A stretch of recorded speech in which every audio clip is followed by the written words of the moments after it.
Yena shama kan jirtu dotoniif kabajamtoonni jaalala kiyya hundi keessa nagaa keessanii annagaa kiyya waaqayyoon galatu kun guyyaadha kana sonta isin fayyada jedheeti yaada isiniif qabadee feetiin jira egaan guyyaadha kana isiniif qabadeeti dhufe immoo sagalee qulqullina qabu akkamittiin WhatsApp irraa email irraa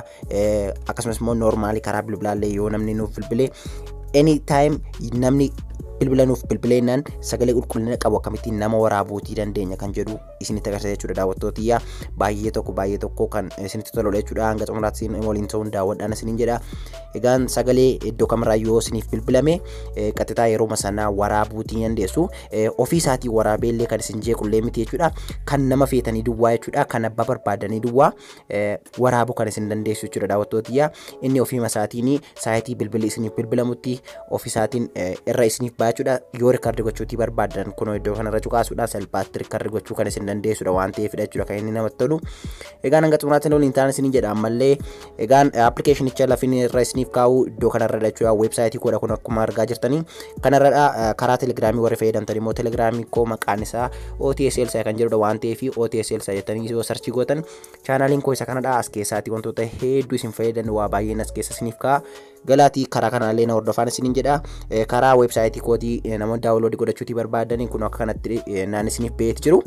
fakkeenyaa fi appilikeeshinii kana yoo daawunloodii godhachuutii barbaadan jechuudha iddoo kanarraa akka kanatti naan isiniif baasu warroonni kun mastaagaa yookiin beeksisaadha jechuudha iddoo kanarra kan isaan dhufanii isaan kana dhiistanii xiqqoo ishee gadi dabartanii jechuudha kun akka gadi dabartanitti jechuudha iddoo kanarraa fakkeenyaa fi power director as tuqoon buufadhaa jedha kun jechuudha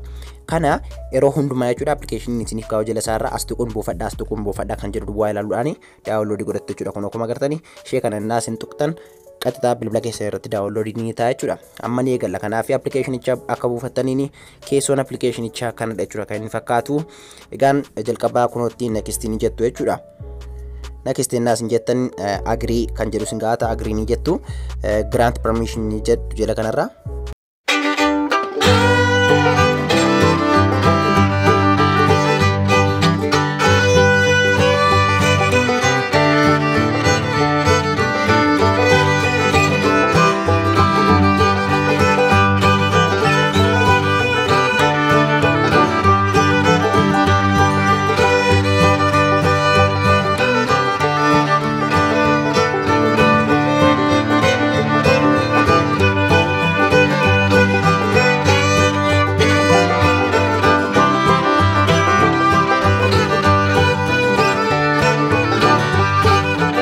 boodaan naas hin deebitanii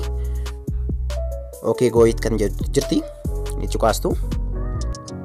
gara kanaa isin fide jechuudha ammallee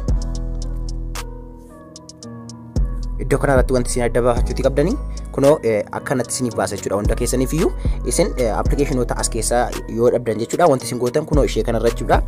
kanarra cuquudhaan ishee kanarra cuqaasuudhaan all kan jettu tuqootii qabdu jechuudha all apps kan jedhu isiniif baasa jechuudha bifa kanaatiin all apps innaa isin gootanii kunoota appilikeeshinii daawunlood gootan sanaa iddoo kanarraa isiniif fida jechuudha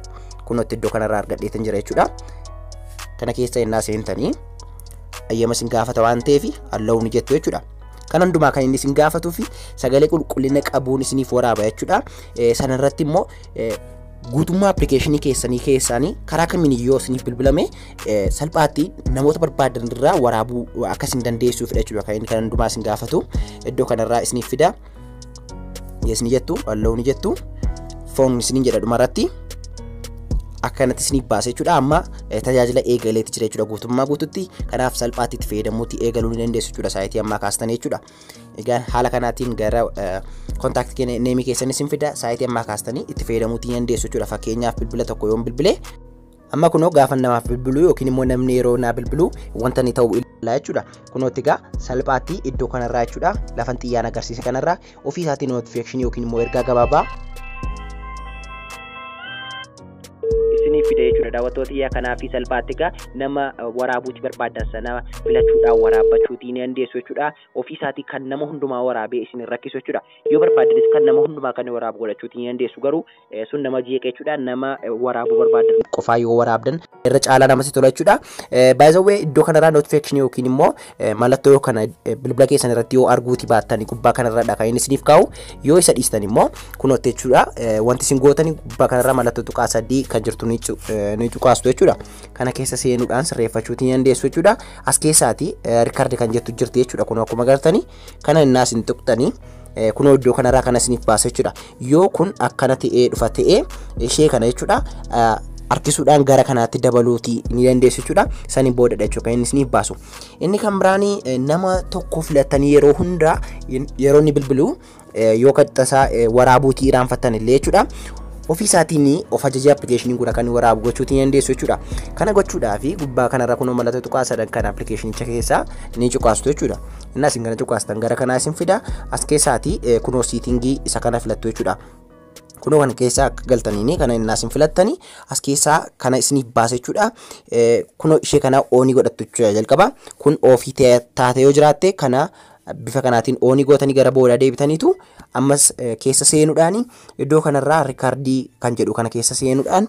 nama barbaadan irra kaa'achuutii dandeessu jechuudha. Kana keessa innaas seentanii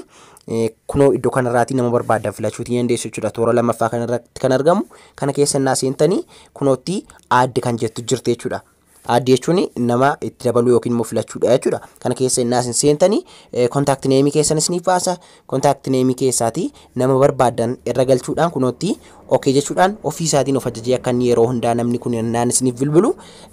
waraabu gochuutii dandeessu jechuudha. Kanaaf gaa salphaatti karaa kaastanii namoota barbaadan karaa WhatsAppii, Imo iddoo kamirraa yoo isiniif bilbilame